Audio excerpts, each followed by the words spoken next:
Why, hello there. Today, these pigments right here are going to be the star of our show.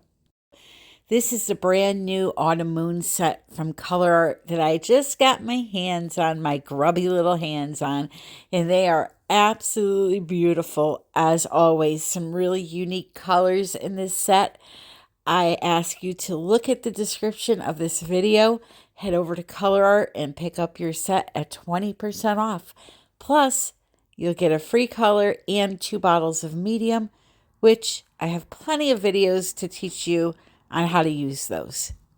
Now, for the new artist, these are a dry form of paint, and you add them into pouring mediums, which again, I have tons of videos to show you how to do that, including this one. And you have these beautiful color shifting pigments, unlike any other product on the market. So be sure to check out the description, colorart.com. So on the screen, you're going to see what I have mixed into that cup to the right, the far right, with the white liquid in it. It is Vivid Enamel and Joe Sonia Varnish. Now, the measurements were 1 part of the Vivid Enamel to half a part of the Joe Sonia Varnish. I simply put some paint in a cup, fill the cup up halfway with that homemade pouring medium, mix the two together, put them to the side. I'm going to be teaching you a valuable trick that you could do to make sure that all of your paints are the same consistency. So now what you're seeing me do is just add my dry pigment, which is also a Color Art product, into that homemade pouring medium that I made also. I will put all of this information in the description below for you. But let's jump into the video so I can explain what we're going to do and how to make these paints all the same consistency. Okay, so I've talked to you about the colors. I told you how I mixed them. Now let me explain to you how I get them all to be the same consistency. So with the swipe that I'm doing, there's 3 separate parts. You have your base paint that goes onto the canvas first. You have your colors, and then I use a cell activator to swipe with to get that nice lacing. All 3 components need to be the same consistency. So since we already mixed up our colors and the pigments that we used were the thinnest consistency out of everything that we're using right now, we need to make everything match these pigment colors as far as consistency is concerned, okay? So what I do, this is my process. I mix up my pigments and my tube paints into my homemade pouring medium that I told you about earlier. I mix all my colors up. I don't worry about water at that point. I'm just mixing them all into their individual containers with the homemade pouring medium made with the Vivid Enamel and Joe Sonia Varnish, or the Polypore, whichever one you're using. Once I do that, I know, because pigments have no body to them like a tube paint does, I know that these are going to be my thinnest consistency out of the 3 components, okay? So what I do then is I grab all of my tube paint colors, not the pigments, because the pigments are all going to match this consistency.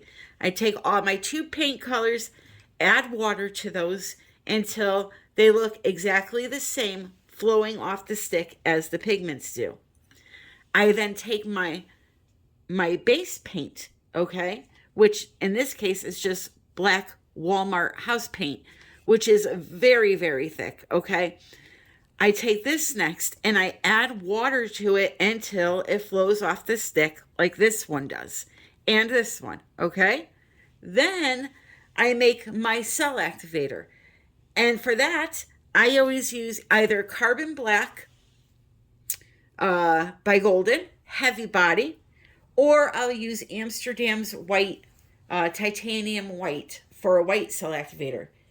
Amsterdam colors and golden colors, all of their colors really work well as cell activators. You don't have to use just black and white. Again, no measurement. I will just make some, and if I have leftovers, I will put it away. So I squeeze whatever amount I squeeze into that cup. I mean, the more you squeeze in, the more you're going to make, obviously. And then I slowly add the Australian Floetrol into that cup until it flows off of the stick, just like these do. Just like these do, and just like that one will eventually once I add the water. No water goes into the cell activator. So very slowly at first, because this is a heavy body paint and it will clump. I slowly add some Floetrol in there and start to thin it down. Now the Australian Floetrol you can buy in the United States, and I actually have a discount code for it through Pixel Paint Designs. That information is in the description and popping up on your screen right now, or it should be. Hopefully my old brain worked and remembered to put it there. So you see how I'm just putting a little bit in at a time? Because you don't want that to clump. It'll be a nightmare. A lot of people also use Amsterdam's Oxide Black for a cell activator. Works great. Doesn't have to be golden. It's just what I prefer. Liquitex, not so much. I've tried that a few times and it really didn't do much of anything.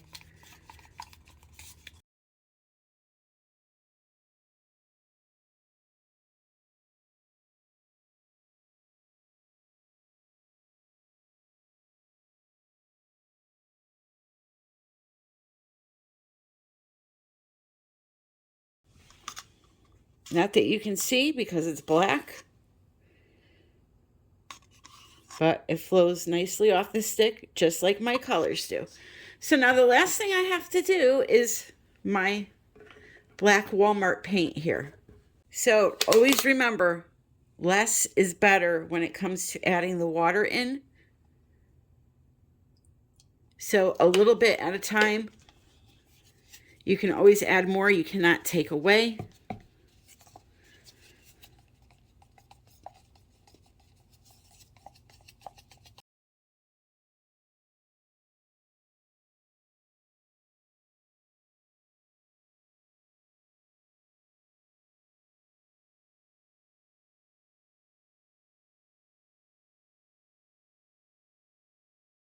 Okay, so this is the same consistency as the other paints are. It flows nice off the stick, nice and fast, leaves a little mound on the surface. Okay, now when you're comparing, if you're a new pour artist, I highly recommend don't use a big stick like this and then a little spoon like this to do your judging.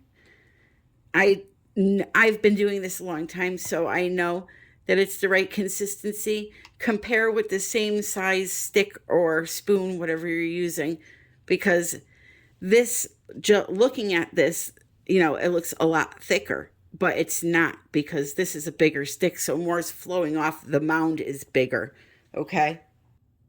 So everything's twinning over here. Everybody's looking the same and feeling the same, and they are ready to play. So let me get out of canvas and let's do this beautiful swipe.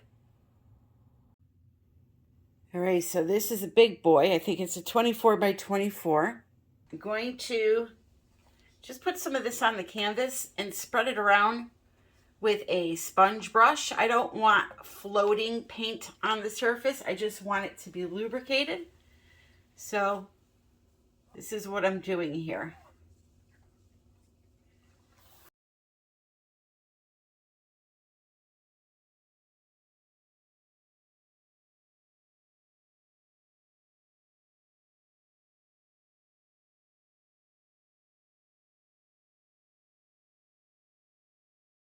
Here we go.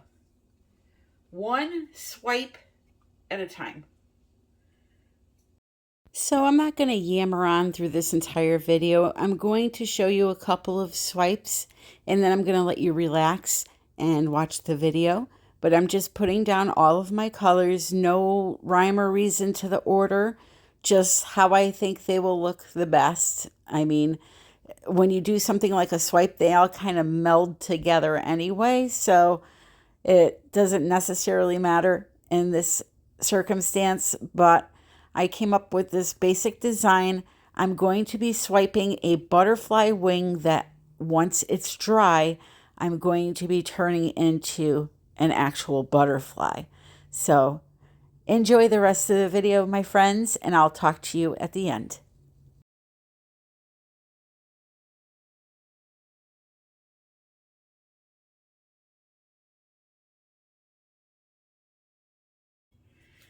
So now I'm going to take my palette knife. I'm going to put some of the cell activator we made on the back of it, spread it around, and then swipe it over the colors with even pressure. You don't want to go too hard. You don't want to go too soft. You got to find that sweet spot. Right? Nice thin layer.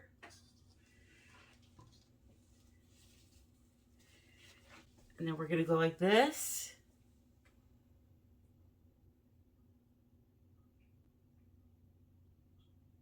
Pull it out. Just like that. Try not to lose contact like I just did. But that's okay. We're going to make that work. Make sure you wipe off in between each swipe. Clean that palette knife off good.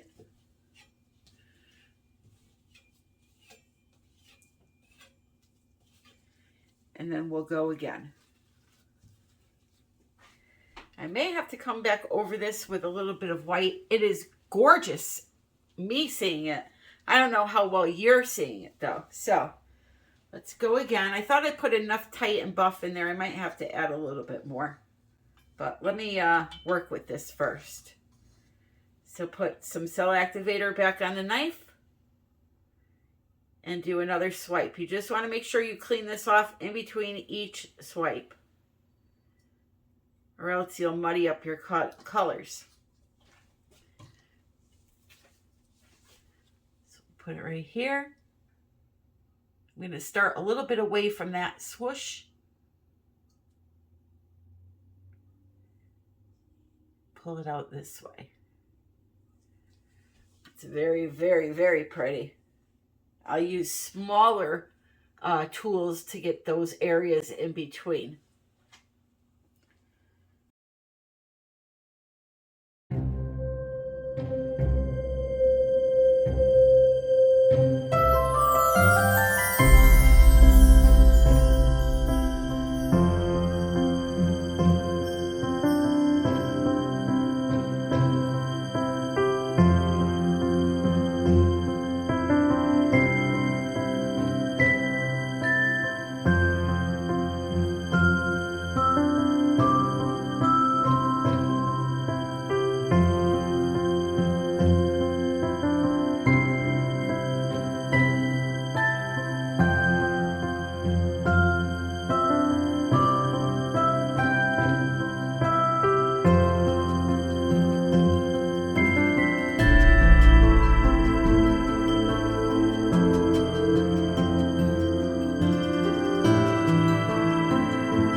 nice. So I apologize if you hear meowing. It's lunchtime.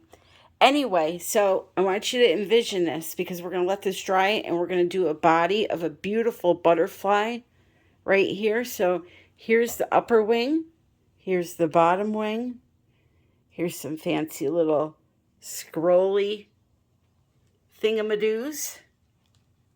And let me show you these beautiful colors. I realize it's hard to see when there's a black background, but absolutely beautiful as always. Sparkling, and I just love them.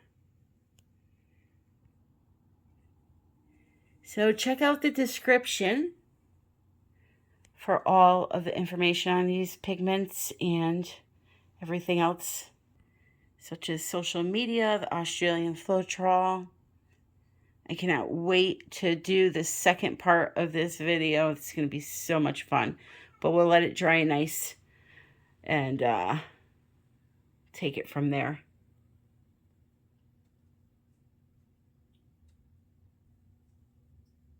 Look at that.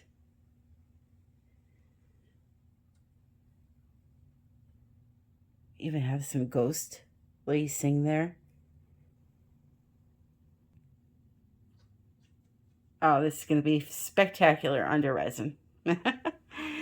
So thank you for joining me, my friends. And yeah, I know the paint looks bumpy in the background, but it will level out and it will be fine. Thank you for joining me today. If you enjoyed the video, don't forget to click the like button, the subscribe button if you are not subscribed already, and leave a comment below what you think about this. Like I said, right now it looks a little odd because there's no butterfly attached to it, no body, but once it's done, it will be a beauty. I want to thank you again for joining me, and until the next time, happy pouring.